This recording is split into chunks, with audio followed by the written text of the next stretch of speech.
Monsoon બ્રેકને છોડો, વરસાદ હવે ભૂક્કા બોલાવશે. નવા વરસાદી રાઉન્ડની આગાહી સામે આવી છે. ફરી વરસાદ ક્યારે આવશે, હવે ક્યારે પડશે, વરસાદની ભારે શક્યતા ક્યારે છે? હવામાન વિભાગ દ્વારા સ્પષ્ટ આગાહી કરવામાં આવી છે. રાજ્યમાં વરસાદ, ક્યાંક વરસાદી ઝાપટા તો ક્યાંક તડકો નીકળ્યો છે.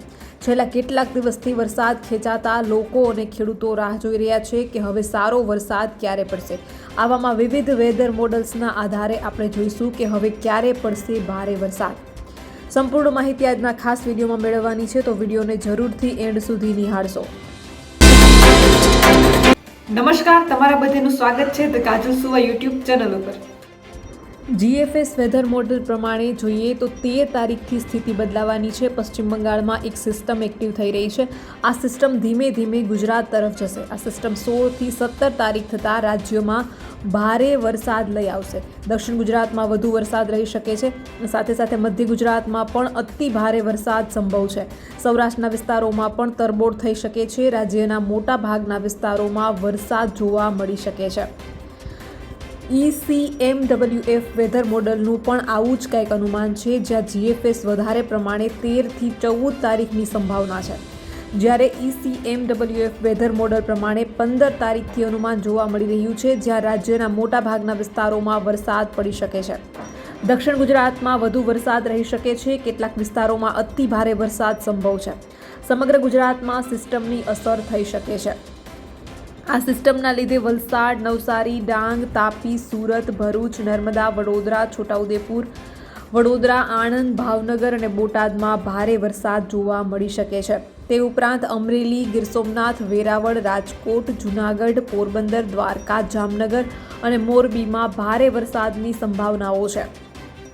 દક્ષિણ ગુજરાતમાં ઘણી જગ્યાએ ભારે વરસાદ થયો છે. ઉત્તર ગુજરાતમાં અને સૌરાષ્ટ્રમાં અમુક જગ્યાએ જ વરસાદ પડ્યો છે, જ્યારે કચ્છમાં હવામાન સૂકું છે. હવામાન વિભાગના જણાવ્યા પ્રમાણે અમૃતસર, ચંદીગઢ, સામલી, શાહજહાંપુર, લખનઉ, છપરા, બંકુરાથી લઈને બંગાળની ખાડી સુધી ચોમાસાનો એક ટ્રફ પસાર થઈ રહ્યો છે. ઉત્તર પૂર્વ અરબી સમુદ્ર અને આસપાસના વિસ્તારો પર એક અપર એર સાયક્લોનિક સર્ક્યુલેશનની રચના થઈ છે, જે સમુદ્રની સપાટીથી 5.8 કિમીની ઊંચાઈએ સ્થિત છે. ઉત્તર ગુજરાત અને પાડોશી રાજ્ય રાજસ્થાન પર એક અપર એર સાયક્લોનિક સર્ક્યુલેશન રચાયું છે, જેની ઊંચાઈ સમુદ્રની સપાટીથી 3.1 કિમી છે.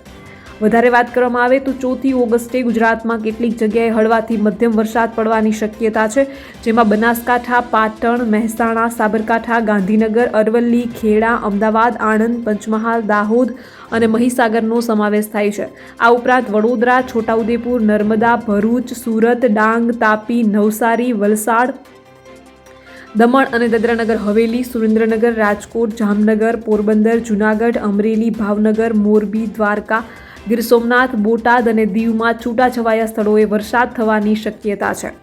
5 ઓગસ્ટે પણ બનાસકાંઠા, પાટણ, મહેસાણા, સાબરકાંઠા, ગાંધીનગર, અરવલ્લી, ખેડા, અમદાવાદ, આણંદ, પંચમહાલ, દાહોદ અને મહીસાગર જિલ્લામાં વરસાદ થવાની સંભાવના છે.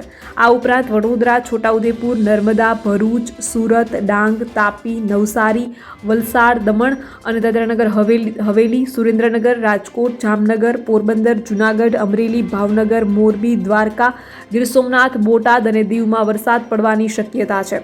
6 ઓગસ્ટે તમામ જિલ્લા ઉપરાંત કચ્છમાં પણ છૂટો છવાયો વરસાદ થવાની શક્યતા છે. આગામી 5 દિવસો સુધી ક્યાંય ભારે કે અતિ ભારે વરસાદ પડવાની શક્યતા નથી, તેમ હવામાન વિભાગ જણાવે છે. દરેક જગ્યાએ હળવો કે મધ્યમ વરસાદ જ પડશે.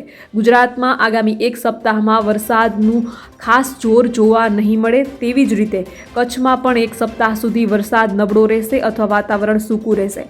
કેટલીક જગ્યાએ છૂટો છવાયો વરસાદ ચાલુ રહેશે. હાલની સ્થિતિમાં તામિલનાડુના દરિયા કિનારા પાસે એક સિસ્ટમ રચાય તેવી શક્યતા છે, જે દક્ષિણ ભારતમાં અસર કરશે, પરંતુ ગુજરાત પર તેની અસર થવાની સંભાવના ઓછી છે. જોકે મહારાષ્ટ્રના દરિયા કિનારાના વિસ્તારમાં ભારે વરસાદ પડી શકે છે. આગામી દિવસોમાં ગુજરાતમાં પૂર્વ, મધ્ય અને દક્ષિણ ગુજરાતમાં જ વરસાદ પડે તેવી સંભાવના જોવામાં આવે છે. આ રવિવાર સુધી ગુજરાતમાં કેવો વરસાદ પડશે, હવામાન વિભાગની 7 દિવસની આગાહી વિશે વાત કરીએ. હવામાન વિભાગના જણાવ્યા પ્રમાણે સૌરાષ્ટ્ર પર એક અપર એર સાયક્લોનિક સર્ક્યુલેશન અસર કરી રહ્યું છે. આ સપ્તાહના અંતમાં એટલે શનિવારે રક્ષાબંધન હોવાથી મોટાભાગના લોકોને રજા રહેશે. જેથી શનિ રવિવારે રજા હોવાથી અનેક લોકોએ ફરવાનું પ્લાનિંગ પણ બનાવી લીધું હશે. તો જાણી લઈએ કે રવિવાર સુધી ગુજરાતમાં કેવો વરસાદ પડશે. ગુજરાતમાં હાલ ચોમાસાએ વિરામ લીધો હોય તેવો ઘાટ સર્જાયો છે. શ્રાવણ મહિનામાં વરસાદ રોકાવાને કારણે ગરમી વધી રહી હોય તેમ લાગી રહ્યું છે. રાજ્યમાં થોડા દિવસથી કોઈ પણ જિલ્લામાં ભારે વરસાદ થઈ રહ્યો નથી. ત્યારે આગામી 7 દિવસ ગુજરાતમાં કેવો વરસાદ પડશે તે અંગે હવામાન વિભાગે આગાહી કરી છે.